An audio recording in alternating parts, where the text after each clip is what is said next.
बनाना है, विश्व पर्यावरण को बचाना है। पेड़ लगाओ, पेड़ लगाओ, प्रदूषण को दूर भगाओ। देख थकित चरमरा रही है धरती यह सुकुमारी, है असमर्थ वहन करने में जनसंख्या यह भारी। तभी देश आगे बढ़ सकता जीतेगा जब इंसान, जनसंख्या की बाल घटेगी पाएगा तब सम्मान। नमस्कार बच्चों। तो प्यारे बच्चों, आपका फिर से स्वागत है इस वीडियो श्रृंखला के भाग 3 में, जो आपके भूगोल की पाठ्य पुस्तक के अध्याय 6 में से है। तो चलिए देखते हैं इस छोटी सी वीडियो में हम हमारा भाग। तो आइए आगे बढ़ते हैं इस भाग 3 की ओर। जैसा कि हमने इससे पिछले वीडियो में देखा कि हमारे विश्व की जो जनसंख्या है वो समान रूप से वितरित नहीं है। तो आइए देखते हैं कि इस असमान वितरण को प्रभावित करने वाले कौन कौन से कारक हैं। तो देखिए, जनसंख्या के वितरण को प्रभावित करने वाले कारकों के बारे में हम जानेंगे।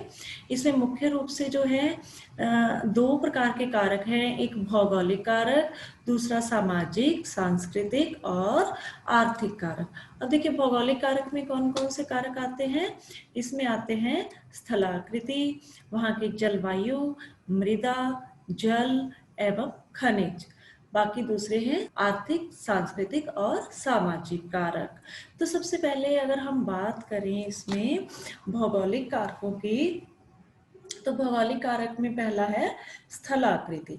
स्थलाकृति में क्या है, लोग सदैव पर्वतों और पहाड़ों की तुलना में मैदानी इलाकों में रहना पसंद करते हैं। बच्चों, आप कभी गए हो मैदानी इलाकों में?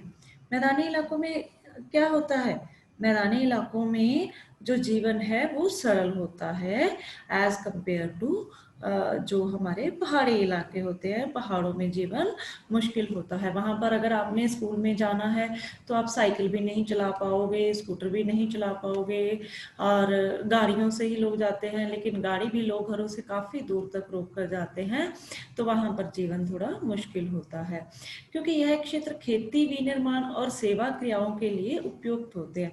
जो मैदान होते हैं वहाँ पर खेती और अलग अलग जो उद्योग धंधे होते हैं वो क्रियाएं अधिक होती हैं, इसलिए लोग वहाँ ज़्यादा बसते हैं। गंगा के मैदान विश्व के सबसे अधिक घने बसे क्षेत्र हैं।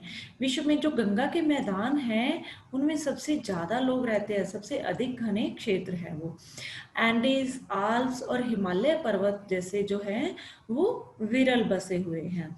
तो अभी आप इसमें देखिए, ये जो है इतनी ऊंची ऊंची यहाँ पर जो है ये पर्वत श्रृंखलाएं हैं, और इस तरफ ये जो सारा है ये गंगा के मैदान है। तो ये पूरे विश्व में सबसे ज्यादा जो सघन जनसंख्या है वो इन्हीं गंगा के मैदानों में यहाँ पर सबसे ज्यादा लोग रहते हैं। इसके अलावा जो एंडीज, आल्प्स और हिमालय पर्वत जो हैं वहाँ पर लोग कम रहते हैं। देखिए, ये ऐसे पर्वत श्रृंखलाएं हैं जहाँ पर साल में से लगभग 9-10 महीने तो यहाँ पर बर्फ ही जमी रहती है। देखिए, यहाँ पर भी आप देखेंगे ये जो है मैंने एंडीज, आल्प्स और हिमालय के ही चित्र इकट्ठे किए हैं। ये देखिए, कुछ घर यहाँ पर हैं, कुछ यहाँ हैं, तो कुछ घर यहाँ दूर दूर लोग रह रहे हैं। तो यहाँ पर जो है विरल आबादी होती है। इसी तरह से ये देखिए, यहाँ पर बहुत कम लोग रहते हैं। ये जो है एंडी, आल्प्स और हिमालय के पर्वत हैं। तो आपने ये नाम भी याद रखने हैं उदाहरण के लिए। ये देखिए, ऐसी ऐसी पर्वत श्रृंखलाएं, पर्वत की चोटियां हैं। देखिए, देखने में बहुत खूबसूरत लगती हैं। आपने भी यहाँ विजिट किया होगा, लेकिन जाना, यहाँ घूमना ठीक है, बट रहने के लिए ये जगहें उतनी उपयुक्त नहीं हैं।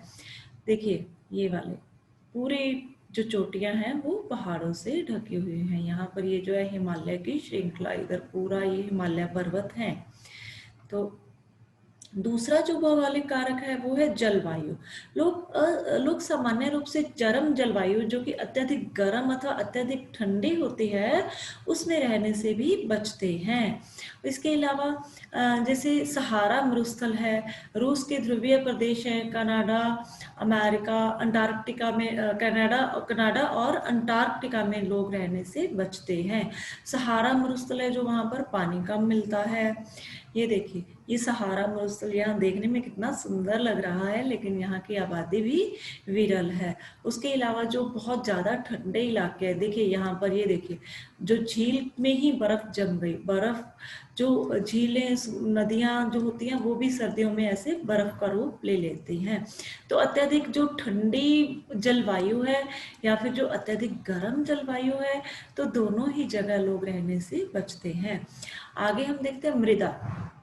जहाँ उपजाऊ किस्म की मृदा होती है, जो कृषि के लिए उपयुक्त होती है, वहाँ पर अधिक लोग रहते हैं। जैसे कि भारत में गंगा, चीन में हवांग ही, चांगजियांग तथा मिस्र में नील नदी के जो क्षेत्र हैं वो क्या है, घने बसे हुए क्षेत्र हैं। आगे देखिए, ये देखिए कितना घना बसा हुआ, ये कितनी घनी आबादी, दूर दूर तक सब घर ही घर दिख रहे हैं, कितनी घनी आबादी। तो जहाँ की मृदा उपजाऊ होती है वहां पर भी जनसंख्या सघन होती है। तो आगे देखिए, जल। जो जल है, लोग उन क्षेत्रों में रहने को प्राथमिकता देते हैं जहाँ अलवणीय जल आसानी से उपलब्ध होता है। अलवणीय जल का मतलब जिस ऐसा जल जिसमें लवण यानी कि नमकीन जो नहीं होता।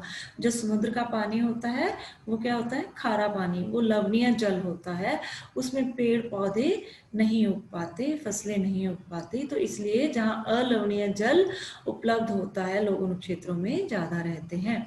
विश्व की नदी घाटियां घने बसे क्षेत्र हैं, जबकि मरुस्थल जो है वो विरल जनसंख्या वाले क्षेत्र हैं। इससे आगे देखिए, खनिज। जहां पर हमें खनिज पदार्थ मिलते हैं वहां पर भी अधिक लोग बसे हुए हैं, क्योंकि वहां पर रोजी रोटी के, उनकी जीविका के उपयुक्त साधन उनको मिल जाते हैं। दक्षिणी अफ्रीका के हीरे की खाने और मध्य पूर्व में तेल की खोज ने इन क्षेत्रों में लोगों को रहने के लिए प्रेरित किया है। अब इसके बाद हम देखते हैं कि कौन कौन से सामाजिक, सांस्कृतिक और आर्थिक कारक हैं जो जनसंख्या के वितरण को प्रभावित करते हैं। तो देखिए, सामाजिक कारक में क्या है, अच्छे आवास, अच्छे, जहाँ पर अच्छे लोगों को रहने के लिए अच्छे घर मिलते हैं, जहाँ पर शिक्षा, स्कूल, कॉलेज अच्छे हैं, जहाँ पर स्वास्थ्य सुविधाएं हैं, हॉस्पिटल्स हैं बड़े बड़े, बहुत ही अच्छी क्वालिटी की, जहाँ पर उनको स्वास्थ्य सुविधाएं मिलती हैं, वहाँ पर अधिक लोग बसे हुए हैं।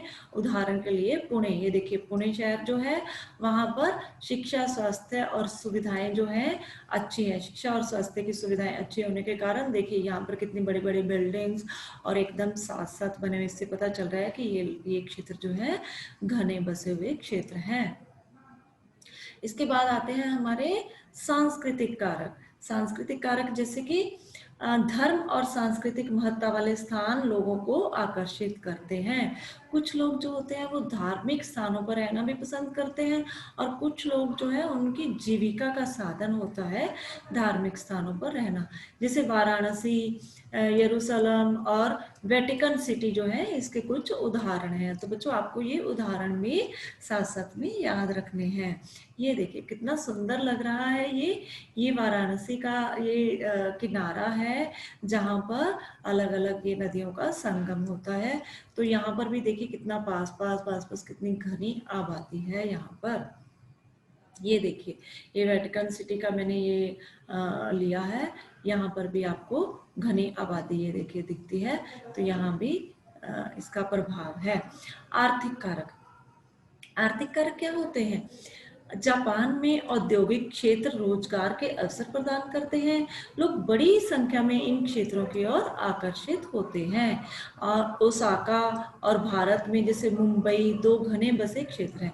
मुंबई बहुत ही घना बसा हुआ क्षेत्र है भारत में। ये देखिए कितने, बिल्कुल मुंबई में ऐसी ही बिल्डिंग है, कितने पास पास, और कितने यहाँ पर लोग अत्यधिक घनी जनसंख्या है, यहाँ पर घने बसे क्षेत्र हैं ये।